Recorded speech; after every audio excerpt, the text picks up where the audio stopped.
5 দশক ধরে ইরানের বাজেয়াপ্ত $12 বিলিয়ন অবমুক্তের ঘোষণা যুক্তরাষ্ট্রের।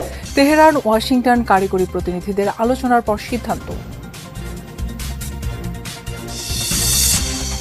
যুদ্ধবিরতি ইস্যুতে 5 দফা আলোচনায় বসতে যাচ্ছে তেল আবিব বৈরুত। যুক্তরাষ্ট্র ও ইরানের চাপ উপেক্ষা করেই লেবাননে সেনা বহাল রাখার সিদ্ধান্ত ইসরায়েলের।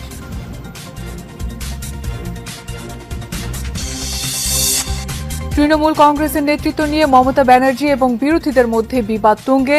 পশ্চিমবঙ্গের রাজনীতিতে চলছে ব্যাপক তোলপাড়।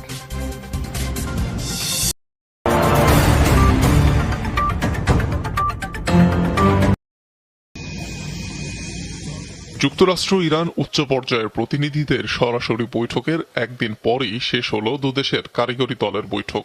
সফলভাবেই শেষ হয়েছে আলোচনা, দাবি উভয় পক্ষের। পরবর্তী ধাপের আলোচনা কবে জানায়নি কোনো পক্ষ, তবে নিশ্চিত করেছে দ্বিতীয় রাউন্ডেও অংশ নেবেন উচ্চ পর্যায়ের প্রতিনিধিরা। থাকবেন মার্কিন ভাইস প্রেসিডেন্ট, ইরানের স্পিকার ও পররাষ্ট্রমন্ত্রী। কারিগরি দলের আলোচনায় 4টি ওয়ার্কিং গ্রুপ গঠন করা হয়েছে, যারা নিষেধাজ্ঞা প্রত্যাহার, পারমাণবিক কার্যক্রম পুনর্গঠন ও অর্থনৈতিক উন্নয়নের বিষয়গুলো দেখভাল করবে। প্রধান আলোচক ও ইরানের পার্লামেন্ট স্পিকার বাখের কালিভাভ জানিয়েছেন, হরমুজ প্রণালী কখনোই আর যুদ্ধপূর্ব অবস্থানে ফিরবে না। এখন থেকে আইন মেনে এটি নিয়ন্ত্রণ করবে তেহরান। হরমুজ প্রণালীতে হটলাইন ও সেন্টার স্থাপন সহ সমন্বয়ের বিষয়ে সম্মত হয়েছি। এর ফলে চলাচলকারী জাহাজগুলো আরো নিরাপদে ও দক্ষতার সাথে পারাপার হতে পারবে। অবশ্যই আমরা আন্তর্জাতিক আইন সম্পূর্ণরূপে মেনে চলব। আশাব্যঞ্জক কথার পাশাপাশি হুঁশিয়ারিও দেন মার্কিন প্রেসিডেন্ট ডোনাল্ড ট্রাম্প। জানান, ইরান শর্ত মেনে না চললে যা করার তাই করবে যুক্তরাষ্ট্র। এর আগে ইরানের তেল রফতানির উপর থেকে নিষেধাজ্ঞা প্রত্যাহারের ঐতিহাসিক ঘোষণা দেয় যুক্তরাষ্ট্র। সিদ্ধান্ত নেয় জব্দকৃত $12 বিলিয়ন সম্পদ মুক্ত করারও। হরমুজের বিষয়ে আমরা বেশ ভালো অবস্থানে আছি। গতকাল সেখান দিয়ে এ যাবৎকালের সবচেয়ে বেশি তেল এসেছে। প্রণালীটি সম্পূর্ণ উন্মুক্ত। আরেকটি বিষয় হলো, সেখানে এমন একটি দেশ আছে যারা কখনোই পারমাণবিক অস্ত্র বানাবে না। এদিকে ইরানের তেল ও পেট্রোকেমিক্যাল কিছু পণ্য বিক্রিতে 60 দিনের জন্য নিষেধাজ্ঞা শিথিল করেছে মার্কিন ট্রেজারি বিভাগ। ইস্যু করা হবে নতুন লাইসেন্স। কড়াকড়ি উঠে যাওয়ায় এক সপ্তাহে প্রায় 4 কোটি ব্যারেল তেল রফতানি করেছে তেহরান।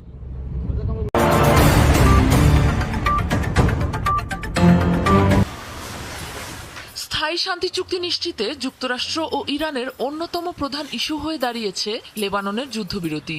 দুপক্ষের প্রবল চাপের মুখেও এখনও আপোষ করতে নারাজ ইসরায়েল। সোমবার ইসরায়েলি পার্লামেন্ট নেসেটে আয়োজিত এক বৈঠকের পর লেবাননের দক্ষিণে নিরাপত্তা অঞ্চলে সেনা উপস্থিতি বজায় রাখার ঘোষণা দিয়েছে তেল আবিব। জানিয়েছে, ইসরায়েলি সেনা ও বেসামরিকদের প্রতি হুমকির মোকাবেলায় নেওয়া হয়েছে এই সিদ্ধান্ত। পরিস্থিতি শান্ত রাখতে যুক্তরাষ্ট্র ইরান বৈঠকের সিদ্ধান্ত অনুযায়ী যে ডিকনফ্লিকশন সেলের কথা বলা হয়েছে, তার কার্যক্রম দ্রুত অগ্রসরের আহ্বান জানিয়েছে লেবাননের সরকার। সোমবার দীর্ঘ ফোনালাপে যুক্তরাষ্ট্র ও কাতারের সাথে এই বিষয়ে আলোচনা করেছেন প্রেসিডেন্ট জোসেফ আউন। মঙ্গলবার এ বিষয়ে বিস্তারিত আলোচনায় যুক্তরাষ্ট্রের পঞ্চমবারের মতো বৈঠক হচ্ছে তেল আবিব বৈরুতের প্রতিনিধিদের মধ্যে। এদিকে আবারও লেবানন থেকে ইসরায়েলি সেনাবাহিনীর সম্পূর্ণ প্রত্যাহারের জোর দাবি জানিয়েছে সশস্ত্র গোষ্ঠী হিজবুল্লাহ। চলমান যুদ্ধবিরতির উপর ভরসা করে নিজ নিজ ঠিকানায় ফিরতে শুরু করেছে বাস্তুচ্যুত লেবানিজরা। তবে ইসরায়েলের উপর আস্থা নেই তাদের। যে কোনো সময় হামলা শুরু হলে আবারও ঘরছাড়া হওয়ার উদ্বেগ নিয়েই ফিরছে ধ্বংসস্তূপে। আমাদের তো যাওয়ার আর কোনো জায়গা নেই, তাই ফিরে এসেছি। যদিও ইসরায়েলকে কোনোভাবেই বিশ্বাস করি না। আমাদের নিশ্চিহ্ন করতে চায় তারা। তাদের চাওয়া আমরা যেন কখনোই নিজেদের ঠিকানায় ফিরতে না পারি। লেবাননে যুদ্ধবিরতি উপেক্ষা করে চালানো ইসরায়েলি হামলায় প্রাণহানির সংখ্যা ছাড়িয়েছে 4000। পুরোপুরি গুড়িয়ে দেওয়া হয়েছে 11,000-এরও বেশি অবকাঠামো।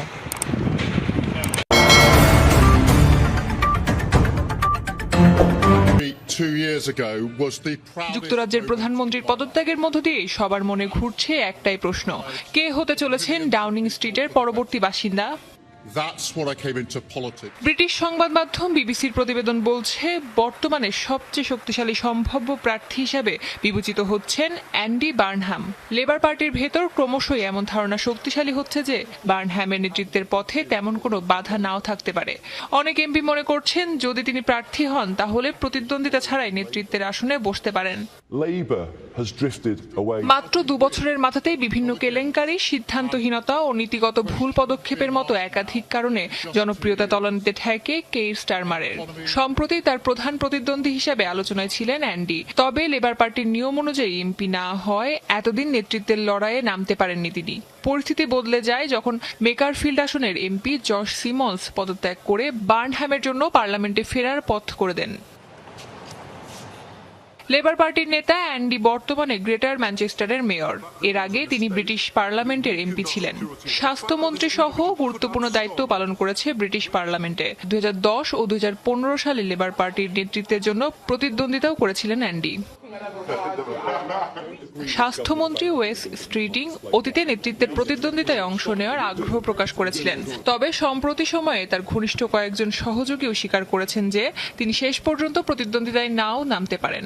তবে মধ্যপন্থী বা কেন্দ্র ডানপন্থী অংশের কেউ নির্বাচনে প্রতিদ্বন্দ্বিতা করবেন কিনা তা এখনো স্পষ্ট নয়।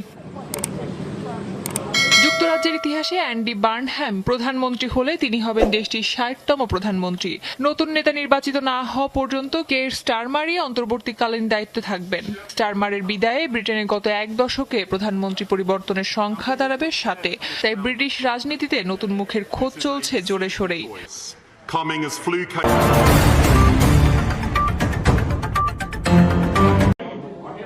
সোমবার রাতে হঠাৎই জরুরি বৈঠক ডাকে তৃণমূল কংগ্রেসের বিদ্রোহী অংশ।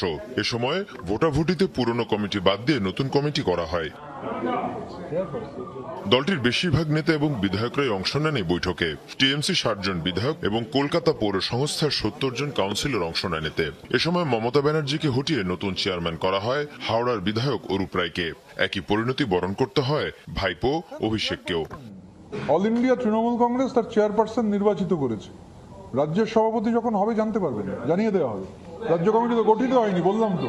দেখুন, দেশের একটা নির্দিষ্ট আইন আছে, সাংবিধানিক প্রতিষ্ঠান, অ্যাপেক্স বডি, একটা নির্দিষ্ট আইন কানুন মেনে চলতে হয়। এগুলো মগের মুলুকের মতো আমার ইচ্ছে হলো, ঘুম থেকে উঠে আমি এটা ভাবলাম, আবার দুপুরবেলা খাবার খেয়ে একটা জিনিস ভাবলাম, বিকেলবেলা একটা জিনিস মনে করলাম। এইভাবে দেশ চলে না, মানে আইনের যে ধারা সেভাবে চলে না। তো একটা নির্দিষ্ট নিয়ম কানুন রয়েছে। এই ঘটনার পর সভাপতি ক্ষুব্ধ প্রতিক্রিয়া আসে থাকে তৃণমূলের মমতা ব্যানার্জি অংশ থেকে। এই অবস্থায় দলটির কার্যনির্বাহী কমিটি তালিকা নির্বাচন কমিশনের কাছে পাঠিয়েছেন মমতা ব্যানার্জি। তালিকায় নিজেকে দলীয় প্রধান উল্লেখ করেন তিনি। মমতা বন্দ্যোপাধ্যায়ের দল তুমি ছেড়ে যাচ্ছ, বাট যদি বলো মমতা বন্দ্যোপাধ্যায়ের হাত থেকে প্রতীক নেব, দল কেড়ে নেব, এর বাড়ির লোক বিশ্বাস করবেন না। মায়ের পিঠে ছুরি মারা কালচার এদের, পাড়ার লোক বিশ্বাস করবেন না।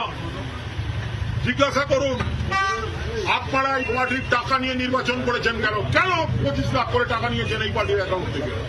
দলের যে সংবিধান রয়েছে বা আমাদের তৃণমূল কংগ্রেসের যে লিগাল পয়েন্ট সংবিধান, তাতে এরকমভাবে কখনো করা যায় না। এবং সেখানে দলের পার্মানেন্ট চেয়ারপারসন হিসেবে মমতা বন্দ্যোপাধ্যায়কে রাখা আছে। এদিকে স্বেচ্ছাচারিতা, অসততা এবং দুর্নীতির কারণেই তৃণমূলের পতন হচ্ছে বলে মন্তব্য রাজ্য বিজেপির। তৃণমূল কংগ্রেসের অবস্থা হচ্ছে যদুবংশের সেই মুসল পর্বে না। মুসল পর্বে যেভাবে যদুবংশ শেষ হয়ে গেছিল, তৃণমূল কংগ্রেসও সেইভাবে শেষ হয়ে যাচ্ছে এবং যাবে। পশ্চিমবঙ্গে বিধানসভা নির্বাচনে পরাজয়ের পর থেকে বিদ্রোহের মুখে পড়ে তৃণমূল কংগ্রেস।